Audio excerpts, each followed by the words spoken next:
Ani kalisod ng itag kwarta mga mi manggawas na lang ng tubig ug mantika sa imong lawas tigihapon ka magniwang. Ug tuod-tuod na nga wala tay voice over mga mi mao nga magyaw sa tadiring dapita. Ang main karakter oh. Main karakter. Ug syempre kay business mom / working mom unta mga mi mao nga naata diri sa ato ang negosyo nga gamay nga gikalingaway. So kay nabisi lagi akong tao diring panahon ng mga mi mao nga for the assist ang person. Ako ang nag-change oil ani nga among customer nga nagpailis og langis. Basta change oil mga mi abti kay tana. Kasayang ra uri sa piyesa nga atong mabaligya no ug sa atong pwede nga kitaon. Bahalang magkalibat-libat sa kagahi sa pagtangtangan ng dream plug mga mi basta importante mahimo nato ang atong trabaho. Kwarta na mga mi. Grabe naman tong ano na. Barako. Isa't kalahati yung langis na pero yung ano niya.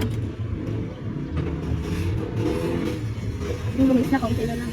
Nya kay nagtagalog man ko ani nga part mga mi mao nga akong Bisayao nang but pasabot na ako ani nga kini nga akong gi-change oil is barako na ang iyang langis ani dapat is 1.5 liters pero ang iyahang langis nga akong na-drain is gamay na lang kaayo. May na lang gani mga mi kay napay gamay nga nabilin kay kung wala ay nako delikado ang makina. O grabe na akong singot ani mga panahon na mga mi nag-wild na silang tanan. Og tuara mga mi di gid malikayan nga maka-customer ka og kuripot. So siya nagitaon diha ang nagligot-ligot sa iyang gulong. Og iya pa nagibayad og 50 pesos wa siya problema. So diri lang ko to mga atong voice over mga mi. Bye bye.